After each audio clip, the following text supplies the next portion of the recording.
हर पक्षों दिलों दिमागों शरीर के तौर पर असीं नहीं इत्थे बैठना, दिल दिमाग अपना रखना है और पूरी खोजी नाल सारी गल नूं सुनना है।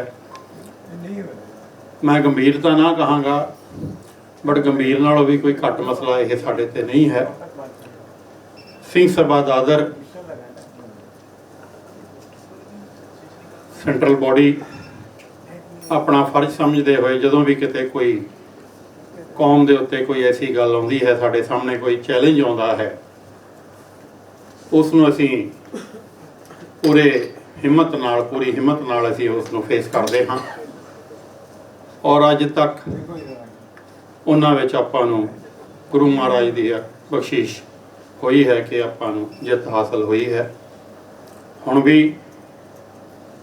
ये जो यूनीफॉर्म सिविल कोड सरकार लेके आई है, आना है हले ने, बट उसके कुछ गल्लां जो साडे सामने जो एक्सपैक्टेड हैं उन्हां दे उत्ते साडे कोल एक्सपर्ट्स अपनी राय रखणगे।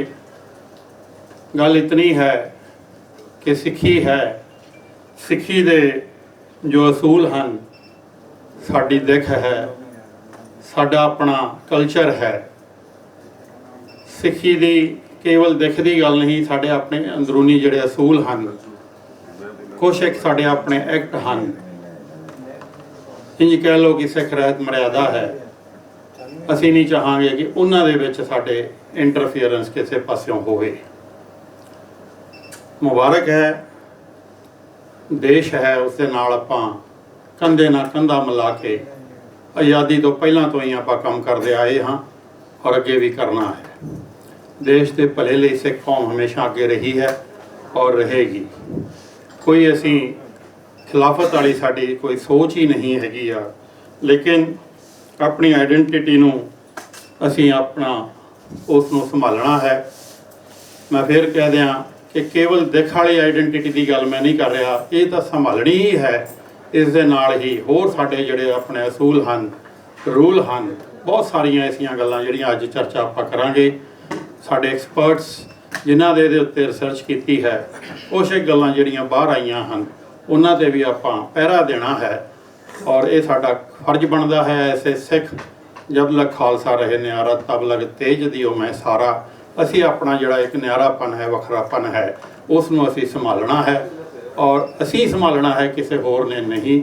जिथे असी अपने न्यारेपन नूं संभालना है, उत्थे देश की रखिया भी आपां करन दे विच किते पिछे नहीं अज तक हटे। इस दे उत्ते होर जानकारी जिहड़ी देनी है वो साडे सिंह सभा के सीनियर वाइस प्रेजिडेंट सरदार कुलवंत सिंह जी इस प्रोग्राम नूं अगे चलाउणगे और नाल ही जिहड़े साडे नाल बाहरों जुड़ रहे हैं ऑनलाइन, क्योंकि टैक्नोलॉजी है, ये थोड़ा बहुत सानूं किते दिक्कत आई तो वो दूर हो गई है।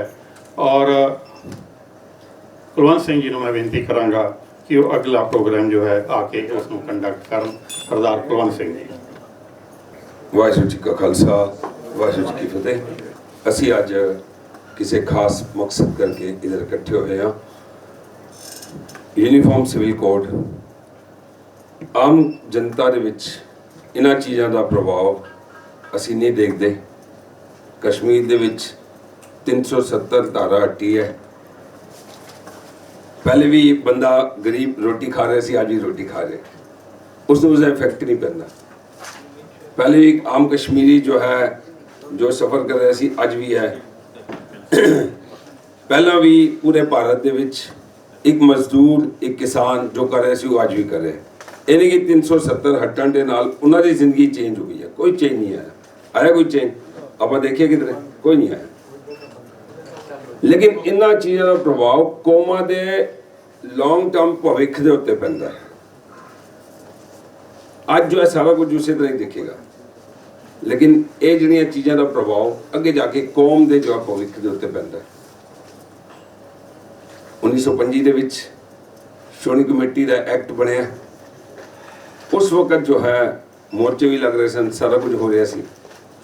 एक्ट तो बाद भी जो है मोर्चे हटे नहीं, गुरुद्वारे की आज़ादी के मोर्चे भी लगे। गांधी जी ने कहा सी जब मोर्चा गन सर जैतो लगे, जीत गए सिख, तो क्या देश की पहली आज़ादी की लड़ाई आप जीत गए हैं, आगे का राह भी आपने हमें बताना है। वो चिट्ठी हुण तक जो है श्रोमणी कमेटी दे उस दे विच सी गांधी जी दी। कहण तो मतलब ਇਹ ਜਿਹੜੀਆਂ ਚੀਜ਼ਾਂ ਹੁੰਦੀਆਂ ਨੇ ਸੰਵਿਧਾਨ ਦੇ ਵਿੱਚ ਜਿਹੜਾ ਫੇਰ ਬਦਲ ਹੁੰਦਾ ਹੈ, ਇਹਨਾਂ ਦਾ ਲੌਂਗ ਟਰਮ ਪ੍ਰਭਾਵ ਪੈਂਦਾ ਹੈ ਕੌਮਾਂ ਦੇ ਉੱਤੇ, ਸਮਾਜ ਦੇ ਉੱਤੇ, ਦੇਸ਼ ਦੇ ਉੱਤੇ। ਇਹਦੇ ਵਿੱਚ ਕਿਹੜੀਆਂ ਚੀਜ਼ਾਂ, ਯੂਨੀਫਾਰਮ ਸਿਵਲ ਕੋਡ ਨਾਮ ਤੇ ਬਹੁਤ ਚੰਗਾ ਲੱਗਦਾ ਹੈ ਕਿ ਸਾਰਿਆਂ ਦੇ ਸਮਾਨ ਨਾਗਰਿਕ ਅਧਿਕਾਰ ਹੋਣੇ ਵੀ ਚਾਹੀਦੇ ਨੇ, लेकिन ਵੱਖ-ਵੱਖ ਧਰਮਾਂ ਦੇ ਉੱਤੇ ਇਸਨੇ ਕਿਸ ਤਰ੍ਹਾਂ ਇਫੈਕਟ ਕਰਨਾ ਹੈ, ਕਿਵੇਂ ਇਸਨੇ ਸਿੱਖ ਨੂੰ ਇਫੈਕਟ ਕਰਨਾ ਹੈ, ਕਿਸ ਤਰ੍ਹਾਂ ਇਸਨੇ ਮੁਸਲਿਮ ਨੂੰ ਇਫੈਕਟ ਕਰਨਾ ਹੈ, ਕਿਵੇਂ ਇਸਨੇ ਜੈਨੀ ਨੂੰ ਇਫੈਕਟ ਕਰਨਾ ਹੈ, ਕਿਵੇਂ ਇਸਨੇ ਅਦਰ ਮਾਈਨੋਰਿਟੀਜ਼ ਨੂੰ ਇਫੈਕਟ ਕਰਨਾ ਹੈ, ਕਿਵੇਂ ਇਸਨੇ ਜੋ ਹੈ ਜਿਹੜਾ ਮੈਜੋਰਟੀ ਧਰਮ ਹੈ ਉਸ ਨੂੰ ਇਫੈਕਟ ਕਰਨਾ ਹੈ। ਉਹ ਸਾਰੀਆਂ ਚੀਜ਼ਾਂ ਦਾ ਜੋ ਹੈ ਗਵਰਨਮੈਂਟ ਨੇ ਪਿਛਲੇ 14 ਜੂਨ ਨੂੰ ਨੋਟੀਫਿਕੇਸ਼ਨ ਕੱਢਿਆ। ਨੋਟੀਫਿਕੇਸ਼ਨ ਦੀ ਡੇਟ ਜੋ ਹੈ 14 ਜੂਨ ਸੀ। 13 ਜੁਲਾਈ ਤੱਕ ਉਸ ਦੇ ਉੱਤੇ ਸੁਝਾਅ ਮੰਗੇ ਨੇ ਕਿ ਵੱਖ-ਵੱਖ ਰਿਲੀਜੀਅਸ ਬੋਡੀ ਇਸ ਦੇ ਉੱਤੇ ਸੁਝਾਅ ਦੇ। ਗੌਰਮੈਂਟ ਨੇ ਕੋਈ ਜੋ ਹੈ ਇਸ ਦੇ ਉੱਤੇ ਖਰੜਾ ਤਿਆਰ ਨਹੀਂ ਕੀਤਾ ਜੋ ਪਬਲਿਕ ਦੇ ਵਿੱਚ ਉਹਨੇ ਪਬਲਿਸ਼ ਕਰਦੇ ਭੇਜਦੇ, ਜਿਸ ਦੇ ਉੱਤੇ ਜੋ ਹੈ ਅਸੀਂ ਆਪਣੇ ਸੁਝਾਅ ਭੇਜਦੇ। ਹੁਣ ਤੇ ਸਾਰੇ ਹੀ ਉਹਨਾਂ ਸੁਝਾਵਾਂ ਦੇ ਉੱਤੇ ਉਹਨਾਂ ਦੇ ਗੌਰਮੈਂਟ ਦੇ ਇਹ ਜਿਹੜਾ ਨੋਟੀਫਿਕੇਸ਼ਨ ਕੱਢਿਆ ਹੈ, ਇੱਕ ਅੰਦਾਜ਼ੇ ਅਸੀਂ ਲਗਾ ਰਹੇ ਹਾਂ ਕਿ ਕਿੰਨਾ ਚੀਜ਼ਾਂ ਦੇ ਇਫੈਕਟ ਹੋ ਸਕਦਾ ਹੈ। ਸਾਡੇ ਕਿੰਨਾ ਜਿਹੜੇ ਸਾਨੂੰ ਸਪੈਸ਼ਲ ਪ੍ਰੋਵੀਜ਼ਨ ਮਿਲੇ ਨੇ, ਦਸਤਾਰ ਪਾਉਣ ਦਾ ਪ੍ਰੋਵੀਜ਼ਨ ਸਪੈਸ਼ਲ ਮਿਲੇ ਹੋਏ ਸਾਨੂੰ, ਪਾ ਸਕਦੇ ਹਾਂ ਅਸੀਂ ਕਿਤੇ ਵੀ ਦਸਤਾਰ। ਫਰਾਂਸ ਦੇ ਵਿੱਚ ਨਹੀਂ ਹੈ। ਫਰਾਂਸ ਦੇ ਵਿੱਚ ਤੁਸੀਂ ਜੇਕਰ ਲੀਗਲ ਕੋਈ ਜੋ ਚੀਜ਼ ਡਾਕੂਮੈਂਟਸ ਦੇ ਉੱਤੇ, ਮੇਰੇ ਖਿਆਲ ਮੈਂ ਠੀਕ ਹੀ ਹੋਵਾਂਗਾ ਕਿ ਲੀਗਲ ਡਾਕੂਮੈਂਟਸ ਦੇ ਉੱਤੇ ਤੁਸੀਂ ਆਪਣੀ ਫੋਟੋ ਲਗਾਉਣੀ ਹੈ ਤਾਂ ਤੁਹਾਨੂੰ ਦਸਤਾਰ ਉਤਾਰ ਕੇ ਕਰਨੀ ਪਏਗੀ, ਫੋਟੋ ਖਿਚਾਉਣੀ ਪਏਗੀ। ਨੈਟ ਪਾ ਕੇ ਖਿਚਾਉਂਦੇ ਨੇ। ड्राइविंग लाइसेंस हो गया, पासपोर्ट हो गया, और कोई जो है सेंट्रलाइज आइडेंटिफिकेशन कार्ड है, उन्होंने सारिया चीज़ों पर उधर जो है दस्तार उतार के तुहानू फोटो लगानी पेगी। लेकिन इधर सानू प्रोविजन है, सानू अधिकार है 25B के अंदर, आर्टिकल 25B के अंदर सिखा नू स्पेशल प्रोविजन ने बहुत सारे कि यूनीफॉर्म सिविल कोड वो खत्म हो जाएंगे। ਇਹਨਾਂ ਚੀਜ਼ਾਂ ਦਾ ਅਸੀਂ ਜਦ ਸਿਵਲ ਕੋਡ ਇੱਕ ਹਿੰਦੂ ਨੂੰ ਵੀ ਉਹ ਅਧਿਕਾਰ ਹੈ, ਸਿੱਖ ਨੂੰ ਵੀ ਅਧਿਕਾਰ ਹੈ, ਮੁਸਲਿਮ ਨੂੰ ਹੈ, ਫਿਰ ਕੀ ਹੋ ਜੀਆਂ ਚੀਜ਼ਾਂ ਖਤਮ ਹੋ ਜਾਣਗੀਆਂ। ਸਾਨੂੰ ਕਿਰਪਾਨ ਪਾਉਣ ਦਾ ਅਧਿਕਾਰ ਹੈ। ਅੱਜ ਫਲਾਈਟ ਦੇ ਵਿੱਚ ਅਸੀਂ ਕਿਰਪਾਨ ਪਾ ਕੇ ਜਾ ਸਕਦੇ ਹਾਂ। ਦੋ ਉਹਦਾ ਸਾਈਜ਼ ਜੋ ਹੈ ਪਹਿਲੇ ਅਲੱਗ ਸੀ, ਹੁਣ ਜੋ ਹੈ ਉਹਨਾਂ ਨੇ ਸਾਈਜ਼ ਦੀ ਲਿਮਿਟੇਸ਼ਨ ਕਰ ਦਿੱਤੀ ਹੈ, ਗੱਲ ਲੱਗੇ। ਲੇਕਿਨ ਫਿਰ ਵੀ ਜੋ ਹੈ ਇਸ ਤੋਂ ਮਰਿਆਦਾ ਕਿਰਪਾਨ ਧਾਰਨ ਕਰਨੀ ਹੈ, ਅਸੀਂ ਜੋ ਹੈ ਉਹ ਅਧਿਕਾਰ ਹੈ। कि ये अधिकार जो है साड़ा खत्म हो जाएगा? मैं नहीं कहना खत्म हो जाएगा, मैं पूछ रहा गवर्नमेंट को असी सारिया चीज़ां पुछनियां ने, इन्हां दा की मतलब इन्हां ते क्वेश्चन मार्क है। 25B के अंदर ਜਿਹੜੇ प्रोविजन सानू मिले ने स्पेशल, उस तो इलावा ਜਿਹੜਾ है ਜਿਹੜੇ अलग माइनॉरिटी स्टेटस ਦੇ ਵਿੱਚ साड़ा की स्टेटस रहेगा। गवर्नमेंट ने इस वक्त जो है पहला क्लास फर्स्ट क्लास तो लैके 10वीं क्लास तक सालाना जो है गवर्नमेंट मदद करती सी माइनॉरिटीज़ ਨੂੰ। साल में चाहे 1000 रुपये देती सी ਜਿਹੜੇ अप्लाई करते सन।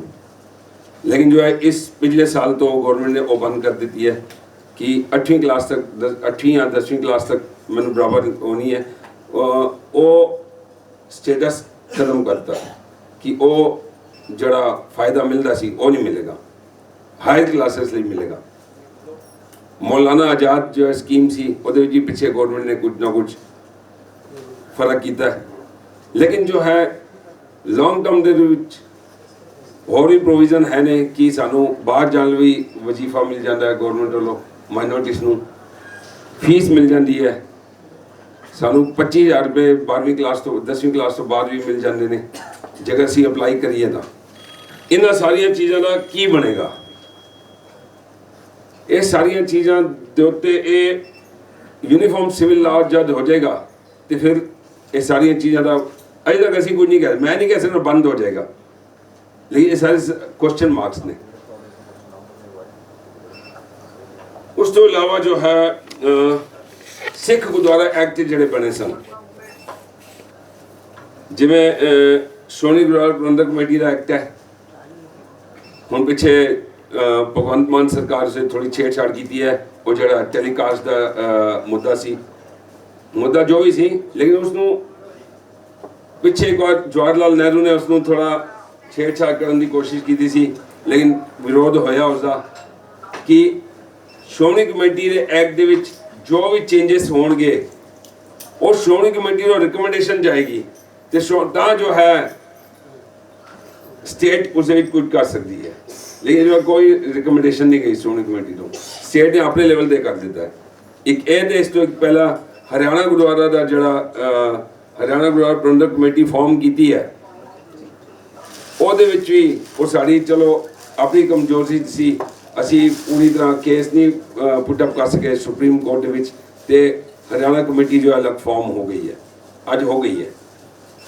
ਉਹਦੇ ਜੀ ਚੇਂਜਸ ਲਈ ਜੋ ਸ਼੍ਰੋਮਣੀ ਕਮੇਟੀ ਨੂੰ ਰਿਕਮੈਂਡੇਸ਼ਨ ਜਾਣੇ ਸਨ ਲੇਕਿਨ ਨਹੀਂ ਗਏ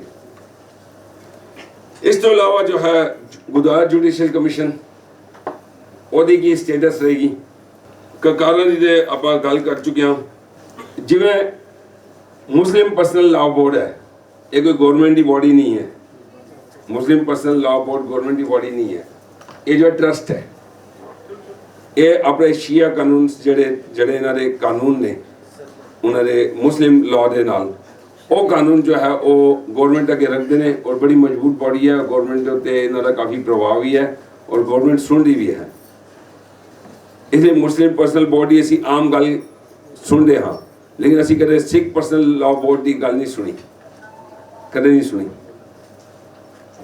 हुण पिछे एक ऑर्गेनाइजेशन ने पंजाब दे विच ये सेमिनार की तरह उन्होंने अपने लेवल पे ये ट्रस्ट है ट्रस्ट कोई भी बना सकता है मैं भी ट्रस्ट बना सकता उन्होंने सिख पर्सनल लॉ का जो है रिकमेंडेशन की है कि ये बोर्ड बनना चाहिए है एक पासे गवर्नमेंट यूनीफॉर्म सिविल कोड की गल करी है दूजे पासे सिख पर्सनल बोर्ड की गल हो रही है ते ਇਹ ਸਟੇਟਸ ਕੀ ਰਹੇਗਾ ਸਿੱਖਾਂ ਦਾ ਕਹਿਣ ਤੋਂ ਮਤਲਬ ਵੱਖ-ਵੱਖ ਜਿਹੜੀਆਂ ਇਹਨਾਂ ਚੀਜ਼ਾਂ ਦਾ ਆਮ ਕਰਕੇ ਮੈਂ ਵੈਲਕਮ ਕਰਨਾ ਮੰਗੇਕਰ ਜੀ ਨਮਸਕਾਰ ਜਿਹੜੇ ਬੰਬੇ ਯੂਨੀਵਰਸਿਟੀ ਦੇ ਫਾਰਮਰ ਵਾਈਸ ਚਾਂਸਲਰ ਰਹੇ ਨੇ ਉਹ ਵੀ ਜੋ ਹੈ ਅੱਜ ਇਸ ਓਕੇਸ਼ਨ ਦੇ ਉੱਤੇ ਬੋਲਣਗੇ ਇਹਨਾਂ ਸਾਰੀਆਂ ਚੀਜ਼ਾਂ ਦਾ ਸਾਡੇ ਲੌਂਗ ਟਰਮ ਸਾਡੇ ਉੱਤੇ ਕੀ ਪ੍ਰਭਾਵ ਪਏਗਾ ਸਾਡੀ ਰੋਟੀ ਤੇ ਕੋਈ ਪ੍ਰਭਾਵ ਨਹੀਂ ਪੈ ਸਕਦਾ साड़ी रोजी से कोई प्रभाव नहीं पै सकता साढ़े रोज़मर्रा की जिंदगी से कोई प्रभाव नहीं पै सकता लेकिन साढ़े रिलीजियस जो है जितने भी टेनेंट्स ने रिलीजियस जितने भी साढ़े त्यौहार ने रिलीजियस जितने भी उन्होंने उत्ते जो है इस चीज़ ने की प्रभाव करना है मैं नहीं कहना कि पएगा इन्होंने की प्रभाव होएगा आगे उस चीज़ बारे जो है अज असी सेमिनार रखा है ये साढ़े कोल ਵੱਖ-ਵੱਖ एक्सपर्ट्स सब तो पहले भी जगमोहन सिंह जी ਜਿਹੜੇ ਲੁਧਿਆਣਾ ਤੋਂ ਨੇ ਹਿਊਮਨ ਰਾਈਟਸ ਐਕਟਿਵਿਸਟ ਵੀ ਨੇ ਬੰਬੇ ਤੋਂ ਜੈ ਹਿੰਦ ਕਾਲਜ ਦੇ ਸੀਨੀਅਰ ਪ੍ਰੋਫੈਸਰ ਵੀ ਰਹੇ ਨੇ ਉਹ ਜੋ ਹੈ ਇਸ ਬਾਰੇ ਬੋਲਣਗੇ ਉਸ ਤੋਂ ਬਾਅਦ ਸਾਡੇ ਕੋਲ ਆਤਮਜੀਤ ਕੌਰ ਜਿਹੜੀ ਚੰਡੀਗੜ੍ਹ ਹਾਈ ਕੋਰਟ ਦੀ ਵਕੀਲ ਹੈ ਹੁਣ ਜੁਡੀਸ਼ਰੀ ਦੇ ਵਿੱਚ ਵੀ ਅਪਲਾਈ ਕਰੀ ਹੈ ਉਸ ਨੇ ਜੋ ਹੈ ਇਸ ਮਸਲੇ ਤੇ ਬੋਲਣਾ ਹੈ ਗੁਰਚਰਨਜੀਤ ਸਿੰਘ ਲਾਂਬਾ USA ਤੋਂ ਨੇ ਜਿਹੜੇ ਪੁਰਾਤਨ ਦਾ ਬੰਬੇ ਨਾਲ ਹੀ ਜੁੜਿਆ ਹੈ ਇਧਰੋਂ ਹੀ ਬੰਬੇ ਤੋਂ ਹੀ ਸਨ ਉਧਰ ਹੁਣ ਸ਼ਿਫਟ ਹੋ ਗਏ ਨੇ ਉਹ ਵੀ ਇਸ ਮਸਲੇ ਤੇ ਉਹਨਾਂ ਦਾ ਕਾਫੀ ਐਕਸਪਰਟਾਈਜ਼ ਹੈ ਇਸ ਚੀਜ਼ ਉੱਤੇ ਇੱਕ ਸਾਡੇ ਕੋਲ ਚੀਮਾ ਜੀ ਨੇ ਦਲਜੀਤ ਸਿੰਘ ਚੀਮਾ ਜਿਹੜੇ ਸ਼੍ਰੋਮਣੀ ਅਕਾਲੀ ਦਲ ਬਾਦਲ ਦੇ ਲੀਗਲ ਐਡਵਾਈਜ਼ਰ ਨੇ ਤੇ ਸਪੋਕਸ ਪਰਸਨ ਵੀ ਨੇ ਉਹਨਾਂ ਵੀ ਇਸ ਮੌਕੇ ਦੇ ਉੱਤੇ ਇੱਕ 10 ਮਿੰਟ ਬੋਲਣਗੇ ਸਾਡੇ ਕੋਲ ਜੋ ਕੁਐਸਚਨ ਹੋਣ ਅਸੀਂ ਉਹਨਾਂ ਕੁਐਸਚਨ ਕਿਉਂਕਿ ਇਹ ਬੜਾ ਸੀਰੀਅਸ ਮੈਟਰ ਹੈ ਇਹ ਆਮ ਜੋ ਹੈ जनता का मैटर नहीं है आम संगत का मैटर नहीं है सीरीयस आप जितने भी गुरुद्वारे के अहुदेदार अज इधर बैठे हाँ असी अपनी अपनी संगत को अगे गाइड करना है मैं असी किसी विरोध या पक्ष की अजे गल नहीं करते कि असी किधर खड़े हाँ लेकिन इस उत्ते एक सीरीयस जो है थॉट सानू सारिਆਂ ਨੂੰ देनी चाहिए क्योंकि सब तो बड़ी इफेक्टेड असी होवांगे दो चीज़ां ने मुस्लिम कम्युनिटी है एक जो है सिख कम्युनिटी है जिन्होंने इस लॉ के नाल जो है यूनीफॉर्म सिविल कोड कहने तो मतलब मैं शुरू तो ये गल कही है कि ये बड़ा वधिया लगता है कि सारे लिए समान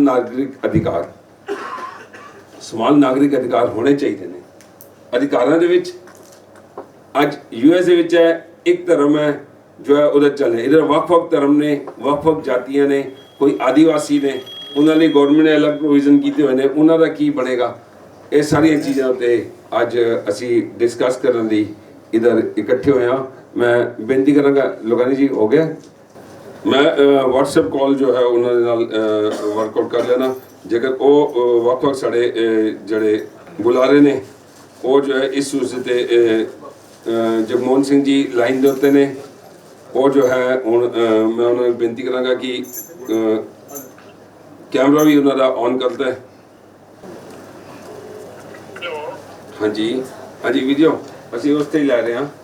ਨੈਟ ਦਾ ਪ੍ਰੋਬਲਮ ਹੈ ਤੇ ਇਸ ਤੇ WhatsApp ਕਾਲ ਤੇ ਜੋ ਹੈ ਤੁਸੀਂ ਮੈਂ ਕੈਮਰਾ ਔਨ ਕਰ ਦੇਣਾ। ਸਤਿਕਾਰਯੋਗ ਮੁੰਬਈ ਦੀ ਸਾਧ ਸੰਗਤ ਫਤਿਹ ਪ੍ਰਵਾਨ ਕਰੋ। ਵਾਹਿਗੁਰੂ ਜੀ ਕਾ ਖਾਲਸਾ, ਵਾਹਿਗੁਰੂ ਜੀ ਕੀ ਫਤਿਹ। ਸ੍ਰੀ ਗੁਰੂ ਸਿੰਘ ਸਭਾ ਮੁੰਬਈ ਦੇ ਹੋਏ यूनिफॉर्म सिविल कोड के ये चर्चा का प्रोग्राम रखा है।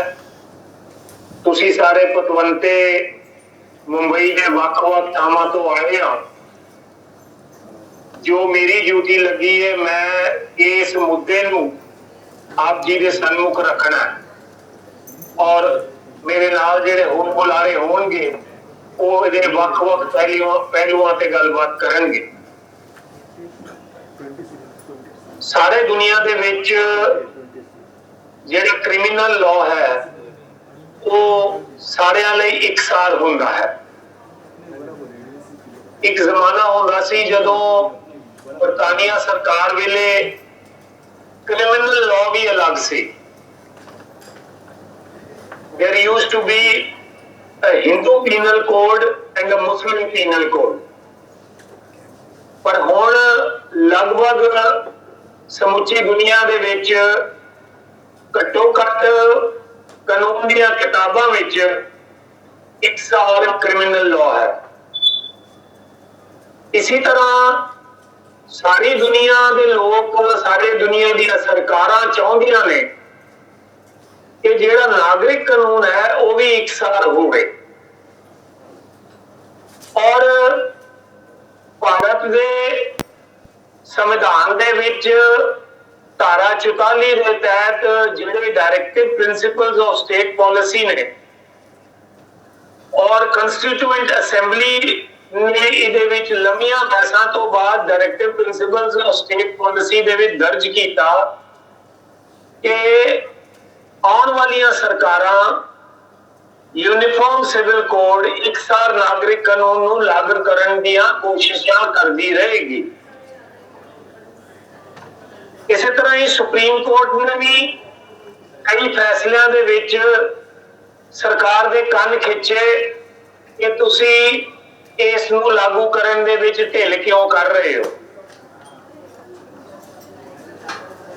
ਮੈਂ ਇਤਿਹਾਸਕ ਤੱਥ ਜ਼ਰੂਰ ਇਹ ਰੱਖਣਾ ਚਾਹੁੰਦਾ ਕਿ ਸਿੱਖਾਂ ਨੇ ਵੀ ਇਸ ਨਾਲ, ਸਿੱਖ ਕੌਮ ਨੇ ਵੀ ਇਸ ਨਾਲ ਵੱਖ-ਵੱਖ ਤਰੀਕੇ ਦੇ ਨਾਲ ਨਜਿੱਠਣ ਦੇ ਕਈ ਉਪਰਾਲੇ ਕੀਤੇ, ਜਿਨ੍ਹਾਂ ਵਿੱਚੋਂ ਵੱਡਾ ਉਪਰਾਲਾ ਇੰਸਟੀਚਿਊਟ ਆਫ ਸਿੱਖ ਸਟੱਡੀਜ਼ ਨੇ 1997 ਵਿੱਚ ਕੀਤਾ, ਜਦੋਂ ਉਹਨਾਂ ਨੇ ਕੌਮ ਦੇ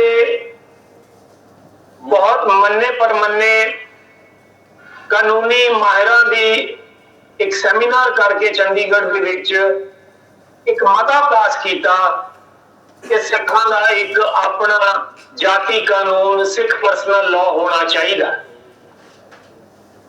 ਅਜੋਕੇ ਸਮੇਂ ਵਿੱਚ ਹੁਣ ਮੈਨੂੰ ਖੁਸ਼ੀ ਹੈ ਕਿ ਜਦ ਦਾ ਸਰਕਾਰ ਨੇ ਇਸ ਚੀਜ਼ ਨੂੰ ਮੁੱਦਾ ਬਣਾਇਆ, ਲਾਅ ਕਮਿਸ਼ਨ ਦੇ ਰਾਹੀਂ ਸਰਕਾਰ ਨੇ 13 ਜੂਨ ਨੂੰ ਰਾਏ ਮੰਗੀ ਹੈ ਕਿ 1 ਮਹੀਨੇ ਦੇ ਅੰਦਰ ਅੰਦਰ ਧਾਰਮਿਕ ਜਥੇਬੰਦੀਆਂ, ਪਬਲਿਕ ਤੇ ਹੋਰ ਕੋਈ ਵੀ ਸਾਨੂੰ ਰਾਏ ਦੇਵੇ ਯੂਨੀਫਾਰਮ ਸਿਵਲ ਕੋਡ ਦੇ ਬਾਰੇ। ਹੁਣ ਸਰਕਾਰ ਦੀ ਇਹ ਕੋਸ਼ਿਸ਼ ਹੈਗੀ ਹੈ ਕਿ ਇਸ ਬਹੁ ਪੱਖੀ, ਬਹੁ ਕਲਚਰਲ, ਬਹੁ ਰਿਲੀਜੀਅਸ ਮੁਲਕ ਦੇ ਵਿੱਚ ਇੱਕ ਕਾਨੂੰਨ ਲਿਆਇਆ ਜਾਵੇ।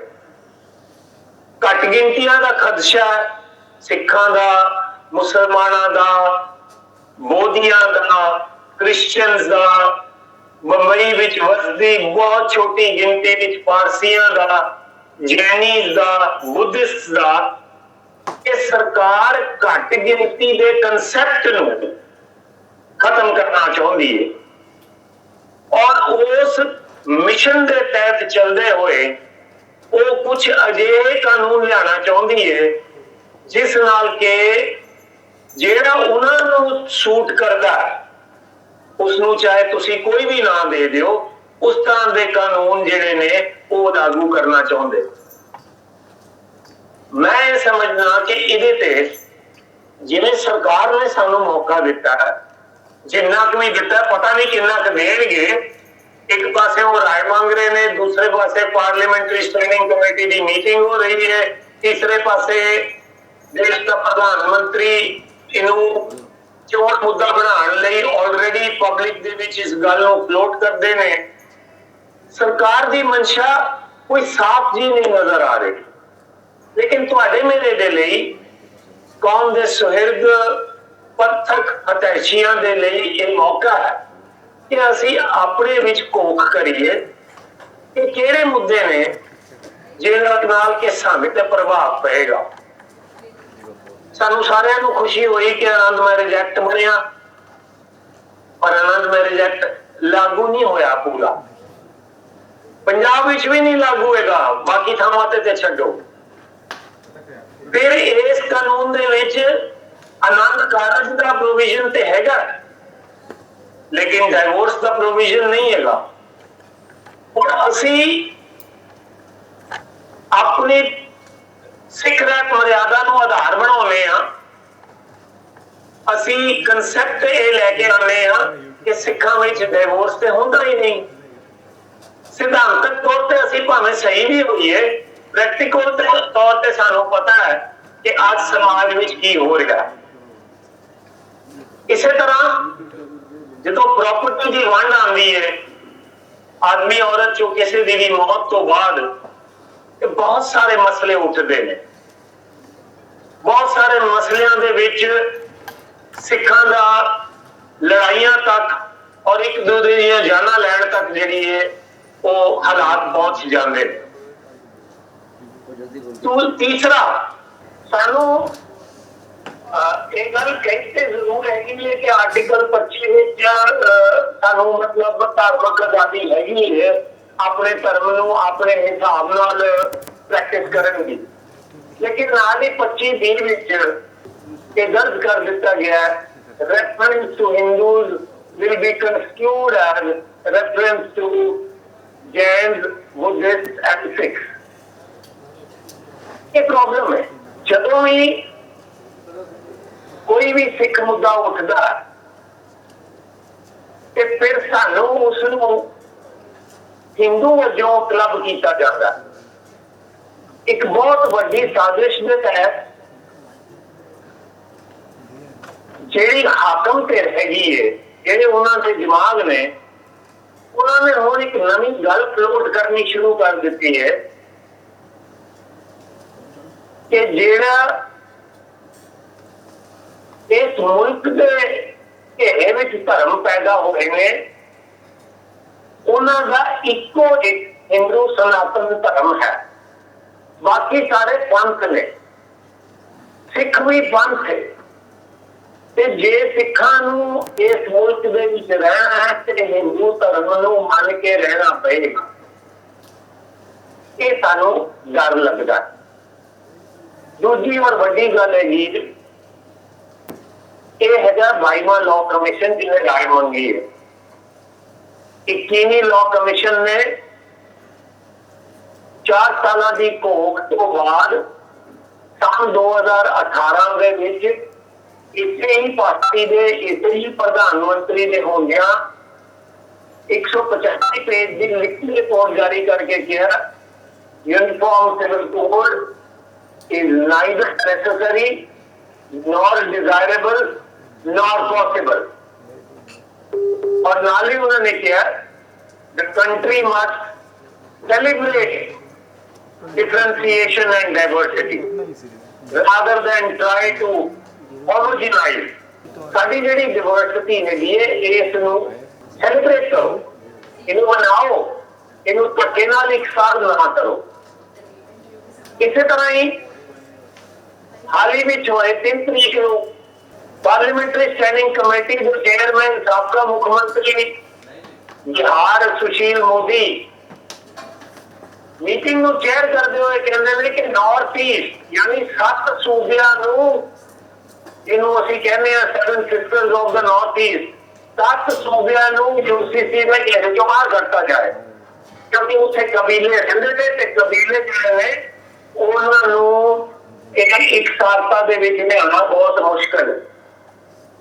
ਹੁਣ ਪਹਿਲੇ ਕਦਮ ਤੇ ਇਕਸਾਰਤਾ ਜਿਹੜੇ ਉਹ ਟੁੱਟ ਗਈ, ਲੰਗੜੀ ਹੋ ਗਈ, ਪਰ ਫਿਰ ਵੀ ਅਖੀਰ ਵਿੱਚ ਆਪਣੀ ਗੱਲ ਨੂੰ ਸਮਾਪਤ ਕਰਦੇ ਹੋਏ ਮੈਂ ਇਹ ਬੇਨਤੀ ਕਰਾਂਗਾ ਕਿ ਅਸੀਂ ਕੋਈ ਰਸ਼ ਨਹੀਂ ਕਰ ਰਹੇ। ਅਸੀਂ ਸਿੱਧਾ ਇਹ ਨਹੀਂ ਕਹਿੰਦੇ ਕਿ ਅਸੀਂ ਯੂਨੀਫਾਰਮ ਸਿਵਲ ਕੋਡ ਦੇ ਕੱਟੜ ਵਿਰੋਧੀ ਹਾਂ। ਅਸੀਂ ਇਹ ਕਹਿ ਰਹੇ ਹਾਂ ਕਿ ਤੁਸੀਂ ਇਹਦੇ ਤੇ ਵਿਚਾਰ ਵਟਾਂਦਰਾ ਕਰੋ, ਹਰ ਕੌਮ ਦੇ ਹਰ ਹਿੱਸੇ ਨੂੰ, ਚਾਹੇ ਉਹ ਕਿਤੇ ਨਹੀਂ ਹੈਗਾ, ਪੂਰੇ ਹਿੰਦੁਸਤਾਨ ਵਿੱਚ ਉਹਦੇ ਨਾਲ ਰਾਏ ਮਸ਼ਵਰਾ ਕਰੋ, ਉਹਦੇ ਨਾਲ ਵਿਚਾਰ ਵਟਾਂਦਰਾ ਕਰੋ। ਫਿਰ ਜੇ ਤੁਸੀਂ ਕਾਮਨ ਸਿਵਲ ਕੋਡ ਜੇ ਕੋਈ ਤੁਸੀਂ ਡਿਵੈਲਪ ਕਰ ਪਾਓ ਤੇ ਬਹੁਤ ਵਧੀਆ ਗੱਲ ਹੋਏਗੀ। ਲੇਕਿਨ ਯਾਦ ਰੱਖੋ, ਅਮਰੀਕਾ ਦੇ 51 ਸਟੇਟ ਨੇ, ਤਾਂ ਉਹਨੂੰ ਯੂਨਾਈਟਿਡ ਸਟੇਟਸ ਕਹਿੰਦੇ ਨੇ, ਉਹਨਾਂ 51 ਸਟੇਟਸ ਵਿੱਚ ਮਿਸਾਲ ਦੇ ਤੌਰ ਤੇ ਜਿਹੜਾ ਐਬੋਰਸ਼ਨ ਲਾਅ ਹੈਗੇ ਨੇ, ਹਰ ਸਟੇਟ ਦੇ ਆਰਡਰ ਨੇ। ਕੋਈ ਸਟੇਟ ਐਬੋਰਸ਼ਨ ਅਲਾਉ ਕਰਦਾ, ਕੋਈ ਨਹੀਂ ਕਰਦਾ। ਹਰ ਸਟੇਟ ਆਪਣੇ ਅੰਦਰ ਵਸਦੇ ਲੋਕਾਂ ਦੇ ਵਿਚਾਰ ਵਟਾਂਦਰਿਆਂ ਨੂੰ, ਉਹਨਾਂ ਦੇ ਕਲਚਰ ਨੂੰ, ਉਹਨਾਂ ਦੀ ਮਰਿਆਦਾ ਨੂੰ, ਉਹਨਾਂ ਦੀ ਕਸਟਮ ਨੂੰ ਧਿਆਨ ਵਿੱਚ ਰੱਖਦੇ ਹੋਏ ਵੱਖਰੇ ਵੱਖਰੇ ਕਾਨੂੰਨ ਬਣੇ ਹੋਏ ਨੇ। ਇਸ ਲਈ ਇਹ ਇਤਨਾ ਸੌਖਾ ਨਹੀਂ ਹੈ, ਪਰ ਸਾਨੂੰ ਸਿੱਖਾਂ ਨੂੰ ਮੈਨੂੰ ਬਹੁਤ ਖੁਸ਼ੀ ਹੈ ਕਿ ਇਸ ਵਾਰੀ ਕੌਮ ਦੇ ਜਾਗਰੂਕ ਜਿਹੜੇ ਹਿੱਸੇ ਨੇ ਉਹ ਇਸ ਤੇ ਵਿਚਾਰ ਵਟਾਂਦਰਾ ਕਰ ਰਹੇ ਨੇ। ਮੁੰਬਈ ਵਾਲਿਆਂ ਨੂੰ ਬਹੁਤ ਬਹੁਤ ਮੁਬਾਰਕਾਂ। ਇਹ ਇਸੇ ਤਰ੍ਹਾਂ ਵਿਚਾਰ ਵਟਾਂਦਰਾ ਚੱਲਦਾ ਰਹੇ, ਹੋਰ ਸੂਬਿਆਂ ਵਿੱਚ ਵੀ ਹੋਵੇ। ਦਿੱਲੀ ਵਿੱਚ ਬਹੁਤ ਸਾਰੀਆਂ ਮੀਟਿੰਗਾਂ ਹੋ ਚੁੱਕੀਆਂ ਨੇ, ਸਿੱਖ ਪਰਸਨਲ ਲਾਅ ਦੀ ਗੱਲ ਚੱਲ ਚੁੱਕੀ ਹੈ, ਸਿੱਖ ਪਰਸਨਲ ਲਾਅ ਬੋਰਡ ਬਣਾਉਣ ਦਾ ਫੈਸਲਾ ਕੀਤਾ ਜਾ ਚੁੱਕਾ ਹੈ। ਆਓ ਸਾਰੇ ਰਲ ਮਿਲ ਕੇ ਆਪਣੀ ਗੱਲ ਨੂੰ ਅਸਰਦਾਰ ਤਰੀਕੇ ਦੇ ਨਾਲ ਜਿਹੜਾ ਹੈ ਸਰਕਾਰ ਤੱਕ ਪਹੁੰਚਾਈਏ, ਤਾਂ ਜੋ ਅਸੀਂ ਆਪਣਾ ਮੁਫਾਦ ਵੀ ਦਿਖਾਈਏ, ਪਲੱਸ ਜਿਹੜਾ ਹੈਗਾ ਸਰਕਾਰ ਨੂੰ ਇਹ ਵੀ ਦਰਸਾਈਏ ਕਿ ਅਸੀਂ ਬਲਾਈਂਡ ਆਪੋਜੀਸ਼ਨ ਨਹੀਂ ਕਰਾਂਗੇ। ਅਸੀਂ ਇਹ ਚਾਹਾਂਗੇ ਕਿ ਤੁਸੀਂ ਖਰੜਾ ਤੇ ਪੇਸ਼ ਕਰੋ। ਅਸੀਂ ਕਿਸ ਚੀਜ਼ ਦੇ ਉੱਤੇ ਬਹਿਸ ਕਰ ਰਹੇ ਪਏ ਹਾਂ? ਅਸੀਂ ਰਾਏ ਜ਼ਰੂਰ ਤੁਹਾਨੂੰ ਦੇਵਾਂਗੇ, ਪਰ ਤੁਹਾਨੂੰ ਰਾਏ ਦੇਣ ਤੋਂ ਬਾਅਦ ਤੁਹਾਨੂੰ ਖਰੜਾ ਪੇਸ਼ ਕਰਨਾ ਪਏਗਾ। 2016 ਵਿੱਚ ਲਾਅ ਕਮਿਸ਼ਨ ਨੇ ਇੱਕ ਕੁਐਸਚਨ ਕਲੇਟ ਕੀਤਾ ਸੀ ਸਾਰੇ ਮੁਲਕ ਦੇ ਵਿੱਚ, ਹਰ ਬਾਸ਼ਿੰਦੇ ਦੇ ਲਈ ਜਿਹੜਾ ਮਰਜ਼ੀ ਭਰ ਕੇ ਦੇਣਾ ਚਾਹੇ। ਤੁਸੀਂ ਦੁਬਾਰਾ ਉਹ ਕੁਐਸਚਨਰ ਸਾਨੂੰ ਦਿਓ।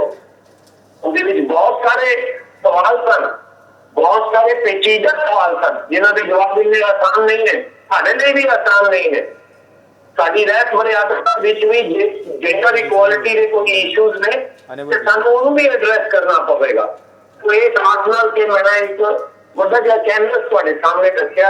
ਬਾਕੀ ਬੁਲਾਰੇ ਜਿਹੜੇ ਨੇ ਇਹਨਾਂ ਦੇ ਵੱਖ-ਵੱਖ ਪਹਿਲੂਆਂ ਤੇ ਗੱਲਬਾਤ ਕਰਾਂਗੇ। ਮੈਂ ਆਪ ਤੋਂ ਖਿਮਾ ਮੰਗਦਾ। ਵਾਹਿਗੁਰੂ ਜੀ ਕਾ ਖਾਲਸਾ, ਵਾਹਿਗੁਰੂ ਜੀ ਕਾ ਖਾਲਸਾ, ਵਾਹਿਗੁਰੂ ਜੀ ਕੀ ਫਤਿਹ। ਮਾਫੀ ਚਾਹੁੰਦੇ ਹਾਂ, ਲੇਕਿਨ ਮੇਰੇ ਖਿਆਲ ਨਾਲ ਸਾਰਿਆਂ ਨੇ ਇਹਨਾਂ ਵਿਚਾਰਾਂ ਨੂੰ ਚੰਗੀ ਤਰ੍ਹਾਂ ਸੁਣਿਆ ਹੋਏਗਾ। ਉਸ ਤੋਂ ਪਹਿਲੇ ਮੈਂ ਇੱਕ ਚੀਜ਼ ਡਿਸਕਸ ਕਰ ਲੈਣਾ ਚਾਹੁੰਦਾ ਕਿ ਦੇਸ਼ ਦੇ ਵਿੱਚ ਇਹ ਜਿਹਾ ਮਾਹੌਲ ਬਣ ਗਿਆ ਕਿ ਅੱਜ ਜੇਕਰ ਸਰਕਾਰ ਪੱਖੀ ਕਿਸੇ ਗੱਲ ਨੂੰ ਅਸੀਂ ਅਪੋਜ਼ ਕਰਦੇ ਹਾਂ ਜਾਂ ਜੋ ਹੈ ਅਸੀਂ ਉਸਦੇ ਆਪਣੇ ਵਿਚਾਰ ਪ੍ਰਗਟ ਕਰਦੇ ਹਾਂ ਤੇ ਉਸ ਨੂੰ ਦੇਸ਼ ਦਰੋਹੀ ਮੰਨਿਆ ਜਾਂਦਾ ਹੈ। ਇਹ ਦੇਸ਼ ਦਰੋਹੀ ਹੈ। ਇੱਦਾਂ ਕਿਉਂ? ਅੱਜ प्रधान मंत्री ने ये अनाउंस कर देता है कि यूनिफॉर्म सिविल कोड लागू होना ही चाहिए, फिर रिकमेंडेशन क्यों मंगाई नहीं? या तो आप ही कर लेते। रिकमेंडेशन सी मंगाया, 1 महीने का टाइम देता है, खरड़ा कोई नहीं देता, कोई ड्राफ्ट नहीं देता गवर्नमेंट ने। हमारे पास कोई ड्राफ्ट नहीं है जिसके ऊपर हम लिख सकें, हम कह सकें कि ये चीज़ ठीक है या गलत है, हम जो है टिक मार्क करके उसमें कह सकें। लेकिन कोई ड्राफ्ट अभी तक आया ही नहीं है। इसके लिए ना हम अपोज कर सकते हैं ना सपोर्ट कर सकते हैं। गवर्नमेंट असी यह जो माहौल हमें नहीं बनाना चाहिए, सानू नहीं बनाना चाहिए ਕਿ ਮੈਂ ਇੱਕ ਰੂਲਿੰਗ ਪਾਰਟੀ ਦੀ ਗੱਲ ਕਰਦਾ, ਜੇਕਰ ਅੱਜ ਉਸ ਦੇ ਵਿਚਾਰ ਦੇ ਨਾਲ ਮੇਰਾ ਵਿਚਾਰ ਨਹੀਂ ਮਿਲਦਾ ਤੇ ਮੈਂ ਜੋ ਹੈ ਦੇਸ਼ ਦਰੋਹੀ ਨਹੀਂ ਬੋਲ ਸਕਦਾ। ਉਲਟਾ ਹੋ ਸਕਦਾ ਕਿ ਮੇਰੇ ਵਿਚਾਰ ਦੇਸ਼ ਦੇ ਭਲੇ ਲਈ ਜ਼ਿਆਦਾ ਹੋਣ, ਉਸ ਪਾਰਟੀ ਦੇ ਲਈ ਅਪੋਜ਼ਿਟ ਹੋਣ। ਅੱਜ ਜੋ ਹੈ ਸਿੱਖ ਜਿਹੜਾ ਖੜਾ ਹੈ, ਉਹ ਜਿਸ ਤਰੀਕੇ ਨਾਲ ਸਿੱਖ ਨੂੰ ਕਿਧਰ ਪਾਠ ਪੜ੍ਹਾਉਣ ਦੀ ਲੋੜ ਨਹੀਂ ਕਿ ਤੁਸੀਂ ਦੇਸ਼ ਦਾ ਕਿੰਨੇ ਵਫਾਦਾਰ ਹੋ, ਕਿਸੇ ਕੋਲ ਸਰਟੀਫਿਕੇਟ ਲੈਣ ਦੀ ਲੋੜ ਨਹੀਂ ਹੈ। ਜਦ ਚਾਈਨਾ ਬਾਰਡਰ ਤੇ ਕੋਈ ਗੱਲ ਹੁੰਦੀ ਹੈ ਤਾਂ ਸਿੱਖ ਵੈਸੇ ਸੀ ਦਿਖਦੇ ਨੇ, ਹੋਰ ਕੋਈ ਨਹੀਂ ਦਿਖਦੇ।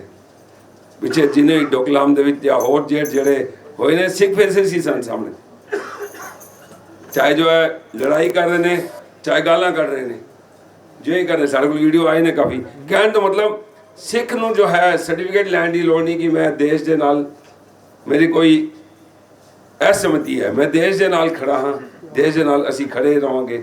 ਲੇਕਿਨ ਜੋ ਹੈ ਜਿਹੜੇ ਇੰਟਰਨਲ ਘਰ ਦੇ ਵਿੱਚ ਜਿਹੜੇ ਵਿਚਾਰ ਨੇ ਉਹ ਜੋ ਹੈ ਸਾਡੇ ਆਪਣੇ ਆਪਣੇ ਹੋ ਸਕਦੇ ਨੇ।